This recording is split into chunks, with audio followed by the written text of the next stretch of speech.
Hey friends, this is the Ask Dr. Wilson show, and I've got a great show for you today. We are going to talk about the flu shot, and is it necessary, and why is it being pushed? Is it going to help prevent not only the flu, but is it also going to help prevent COVID? And we're going to talk about standing up for your rights. We're also going to talk about how to build a strong immune system, and I have a special guest on the show, and it's one who you are probably familiar with, and she is the executive director of Stand for Health Freedom. She's also an attorney, and she's let's not just say you're an attorney. You are how do you say it? Health freedom attorney. Health freedom attorney, who is also, just happens to be my beautiful bride, and it's Leah Wilson, Esquire. I always hope you reveal that little tidbit. That you are also connected to me in some way, shape, or form. That's right. So the flu shot. Man, am I getting a lot of questions about the flu shot. Wonder why. People are asking and saying, is it true? Do I need to get the flu shot this year? I know your opinion in the past, but now this year's different, right? Is it different? And that might be the best question is it really different this year? And so let's dive into this. Let's go into this with no assumptions whatsoever, although we have lots of research and notes right in front of us that is really going to dictate where we go. However, let's dive into this. Is the flu shot this year necessary or more necessary than it has been in the past? And what's the argument for? And then what's the argument maybe against? And then where do we stand up and what's the truth when it comes to the flu shot? And why is this necessary and why should we be talking about this? Well, it's absolutely necessary because whatever you put in your body is going to directly impact your health, whether negatively or positively. And then number two, why should we talk about this and why should we be the ones talking about this? Because, wow, if we don't, who's going to? You seem to get one side of the story with the mainstream news and also the mainstream medical opinions seems to be very, very one-sided when it comes to this. In order to find a counter opinion to any of these things, you have to actually go seek this out. You're not just going to get it from a Google search engine, as an example. It's not going to pop up the counter opinion anymore. Natural health information is being censored. Anything that's disseminating information against or that not even against, that's just different from the mainstream narrative approach when it comes to the standard of medical approach. It's being censored, yes? That's right. And the whole point is, can you make a decision based on full information? Can you make a decision where you actually know what decision you're making? Whereas where full informed consent is a term you hear in medicine, a term you should hear in your doctor's office, that you have to consent to an intervention, a medical intervention. In order to make that decision, you have to know what your options are. Mm-hmm. Are there options? What are the risks to each option? What are the benefits to each option? And what we're seeing today is you're only hearing one solution, one side, and that's the benefits. So you're hearing about the benefits and you're hearing about a single solution, and all of that is being channeled through a marketing scheme. So let's just call it what it is. The FDA, the CDC, government, and pharmaceutical industry all hold hands in this goal, in this marketing scheme to provide a solution to what they call the flu season. Well, and you as a health freedom attorney, you're seeing some of maybe the back end problems that exist when there's a maybe one size fits all solution to health, but also, the risks that comes with that legally and some of the maybe effects that it has on the population and the people. And so we're going to kind of jump into that. But with Stand for Health Freedom, what I really appreciate with the organization is that it really does give us a voice to take a stand. So just real fast, before we get into this, what is Stand for Health Freedom? How does it empower us to take a stand and really have a voice in the matter? Yeah, Stand for Health Freedom, we are a nonprofit that helps people like you, men and women, moms and dads, grandparents, teachers, take a stand for their own health and for the continued protection to make health decisions for their family. How we do that is we educate the public and then give them the tools to directly contact those that have influence over the decisions being made that affect your health. So there are decisions made, unfortunately, in today's world called mandatory medicine, where medicine is required to have certain privileges in society, whether it be attending school, keeping your job with a hospital corporation. There's a number of different realms you can dig in and find where medicine has now been mandated. But we want informed consent and we want a choice, because without health, there is no freedom. And without governance over your own body, you've lost everything. So we're here to build a strong voting block of people to say the 99% want to say what goes into our bodies and how we are able to pursue health. Leah, this is a important conversation, and one that I believe people are more interested in now than ever. How many people are worried about their ability to go throughout society if they are choosing something different than, let's say, the COVID-19 vaccine that's coming about? They're worried that they're not going to be able to travel. They're worried that their kids and grandchildren are not going to be able to go to school. Nurses are worried about, are they going to be forced to get this vaccine when it comes about? And there's a lot of people who are worried about our freedom in the future of America and how this is going to change those maybe constitutional rights. Are they even constitutional rights? And just from your perspective, before we dive into the flu shot, how are these emergency powers that are being mandated right now, how can that be enacted to really maybe force or coerce the general population into mandatory medicine like you're talking about?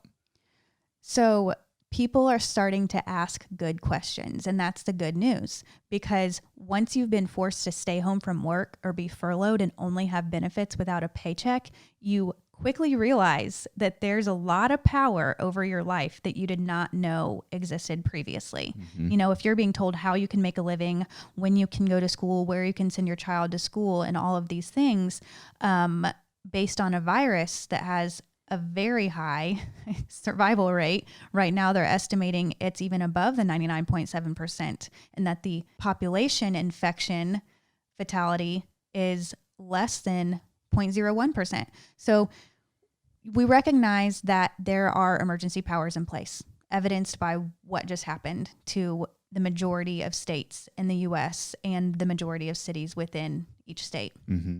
So those emergency powers do exist. And the only ones to keep check on those emergency powers are the people. Mm-hmm. So you have very few people in power who have these powers that say, if there's an emergency, you can close things down, order people to stay away from each other, quarantine people, mandate certain medical interventions. Those powers do exist in many states, unfortunately. And that's one issue right there, is what statutes do exist granting these powers. The other issue is what will we tolerate without keeping a check on the emergency powers, and who will we elect into office that we trust to make those decisions? Because essentially what the Constitution says is that it is not based on the whims of the day or subordinate to the crisis of the day. So your First Amendment rights, your freedom of speech, your religious freedoms, your right to pursue life, liberty, and the pursuit of happiness, those are not subordinate to the crisis of the day. And that has been reaffirmed by our Supreme Court. However, they are also granted broad powers, and those broad powers need to be in the hands of people that we trust, that have integrity, and that care about the concerns, about the needs of the 99%, not special interest groups. Well, what you said right there is important, that it needs to be in the hands of people who are also elected. And so what you've seen with these emergency powers, we've seen this with our own individual clinic. We own a natural health center and chiropractic clinic.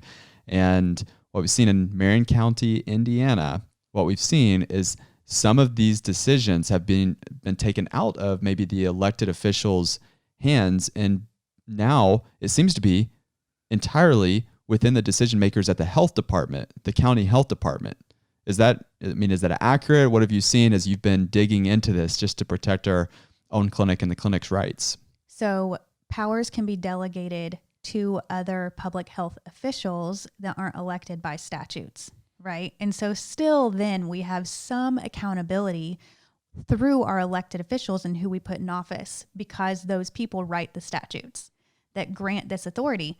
And when this authority starts being abused, then we go back to them and say, wait, this law you wrote isn't working out so well for the people. And we see what happens to unchecked power. It gets abused. It's human nature. It's not a reflection necessarily on a bad person being in office. It's a reflection of human nature, that if you put the success of a society on a single individual and then give them unchecked power to pursue that one goal, they start down a rabbit trail that does not have a holistic view of society, which is what we've seen. Mm-hmm. So if, let's say the chief medical officer who's not elected, they're appointed by a board of trustees who's appointed by elected officials. So there's 2 positions removed in some counties, like Marion County. When you're looking at the chief medical officer's role, it's to stop transmission of infectious disease. So she wants to do whatever possible without taking a holistic view of how that affects marriages, child development, education, economy. And so when those powers go unchecked, we get someone who has looking at a single issue with a magnifying glass and chasing that with every ounce of authority that they've been given. Within a paradigm of chasing a disease or chasing viruses as if that's the bad guys, that the viruses and the bacteria, that we have to wage war on a virus. And we've seen the crippling nature that can have on an economy. We're currently seeing that individually and personally, though. Our business, what we've seen in Marion County is that it's becoming more restrictive, yet it's becoming more restrictive when it seems like the virus, the death rate, the fatality rate, even the case numbers is changing. Yes? That's right. It doesn't really make sense that these measures that infringe on private business and private life, so they're claiming that there is justification to infringe on constitutional rights, even though the fatality rate is shown to be super low, and many, many scientists and researchers say the emergency is over, that viruses follow a certain trajectory with the lifespan of a virus. Like a bell curve. The bell curve. And we are on the tail of the last part of that bell curve. Yet things are getting stricter, and there's messages being disseminated that the masks are what's keeping the case count low, or that if we take the masks off, the case count will spike again.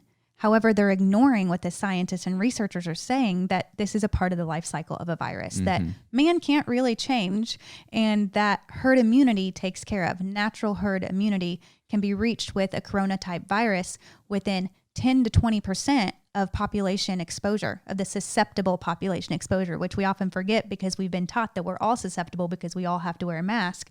And all of this these public orders are misleading a population in understanding of their body. And where we see people stand up for what's theirs is when they understand biology. If you understand biology, you don't fall for the edicts that are coming down from the government that are controlling you in an unnecessary manner. Mm-hmm. What I love about, as you being a health freedom attorney, you've been able to really dig into some of these statutes and really see what this, let's say in Marion County specifically, a chief medical officer, what they are able to do within their emergency powers, just how far reaching this actually goes if it goes unchecked. And so talk to me a little bit about some of the things that you've uncovered as you've kind of dug deep about what they actually can do with these emergency powers in place. Right. So I'll just speak to what we're seeing in Marion County, which we have an incorporated health department. So it's not the case for every health system or for every public health department. However, we do set the tone as the largest city in Indiana for other counties to follow suit and for other counties to model what we are doing. However, if you look at the Indiana code and what our chief medical officer can do, it does in fact say she can close businesses, close schools, close churches, and it says that she can quarantine healthy people for as long as she determines, and that she can isolate symptomatic sick people, wear she determines and for however long she determines. And so we hear people say, oh, martial law, that's conspiracy theory. No, the statutes are written to be able to facilitate martial law. But the question is, what justifies that? And will we stand for it? Do these statutes need to be changed? With what we're seeing, with how quickly people are willing to act, they're not erring on the side of freedom. They're not even preaching health. They're only promoting fear, which is a gross abuse of power, because the power of fear over a person is detrimental. So if fear on a person level is detrimental, what is it on a government level? When you govern a society with fear, what does that do to not only the health of the individuals, but the health of society? So I've heard people say things like, well, that's why we get out of the city, move to the suburbs, take your businesses. I saw one person, God love them, trying to actually give good advice, but saying, why don't you just get out of the city, move your business out of Marion County, regardless of whether you live in the city or your ability to just simply move your entire family and your ability to, end a lease that is a long-term lease and pay all the money that would come along with that and move out of the city. Regardless of your ability or willingness to do that, why does this matter to the person who lives outside of Marion County? Why does this matter to that person who says, hey, that's kind of your fault because you live in a county that stinks and has all this overreach, and just get out of that county? Why does it still matter to that person listening who doesn't necessarily live in an individual county that's really being harsh and overreaching into a private business and private individuals' lives? Well, you might have a good answer to that too, since you've been thinking a lot about it. But why it matters is because, like I stated before, these municipalities provide a model for what all of the other smaller cities can follow if they want to. So what we tolerate, what we're accustomed to, and that also affects our future generations on a subconscious level of what is fear of disease? How should we be governed? Should we be ruled or governed? And so if we tolerate this now, it will only spread, A. And B, we're passing this landscape down to our future generations, to our children, and to their children, and to their children. And let's not forget that we value being Americans because of the hard-fought foundation that was laid in this country to pursue life in a means that fit your critical convictions, your divine relationship with your God. All of those things should be able to set you up for success, to have a strong family unit and to have a strong community. And when we allow these things to get in the way, it doesn't just stick to one municipality, especially like we saw with the attack on religious freedom in California through vaccine mandates. And then it started to catch fire in the other larger states of the U.S. And so it doesn't ever stay with one locality. Those things are modeled and passed down, and that playbook is then used in other locations. Okay, so how do we take a stand? So right now you have a campaign that is out right now to allow people to contact their representative. And right now, currently, and let's just talk about Marion County, the campaign that you have right now that is out. Talk to me a little bit about that and how that person can really take a stand, and in what way can they do that to make their voice be known and voice be heard. With the first step and the easiest step to take a stand is to go to the website, standforhealthfreedom.com, on this specific issue. And you'll see in the most recent alerts right there, it talks about the chief medical officer's powers in Marion County. And you click there. And then if you put your information in, it will populate into a pre-drafted email so that you can customize that, which is strongly recommended that you just always customize the first paragraph of how this is personally affecting you, and then send the quality message that's been vetted through law, through data, through science. So these messages, my promise is always that when you send a message through Stand for Health Freedom, you know that it's going to have integrity because we're representing a voting block. And when you send that message to the person that matters on the issue, you are joining a voting block, which has political significance. And on issues like these, our voting block needs to be a bit larger than what would generally have political significance. In a single city, you could see a petition with hundreds, just hundreds of signatures make a big difference. In a state, a petition with thousands would make a big difference. But when we're talking about an issue that is not very popular among people, then we need to grow that voting block as big as possible to show that the people's interests are that we want to retain our rights and that we want to say no to an abuse of power governing by fear, especially when many scientists and researchers say, one, the emergency is over, and two, that the measures being put in place are not settled. They're not decided upon in the industry. It is disputed whether these measures are effective. So how can you punish people for not following a measure that is not proven to be effective? So standforhealthfreedom.com. On the far right, you're going to see recent items posted on September 10th, 2020. You'll see Act Now, tell your lawmakers to put a stop to the abuse of power by the Marion County Public Health Department. So if that means if you do business in Marion County or you live in Marion County, does this have any significance if you do no business or live in Marion County, Leah? Yes, your information, your email will only be sent to where you have a voice. So if you're in Marion County, it will go to all the potential recipients. However, if you're outside of Marion County, your email will still go to the governor, which has some checks and balances over what's happening, especially since he's the one putting down all of the state orders. Governor Holcomb here in Indiana, yes. It'll go to Governor Holcomb, and it will also go to your state legislators. And these state legislators are the ones that write the statutes that give our health departments the emergency authority in Marion County and have influence over what happens in the other counties thereby. So if you are sending this and you're not in Marion County, then you can just edit that top portion if you want to say, I don't live in Marion County. However, I'm very concerned with the abuse of power that we're seeing, and we would like this power to be kept in check as a state issue. And then say how it affects your family. Does it affect how you operate in society because of your health or your medical needs, or because of your deeply held beliefs and what you feel convicted on participating or not participating in? And the biggest thing is not where it is currently, it's where it's going. Yes, our business and other businesses are being threatened to complete closure, and there have been businesses that have closed.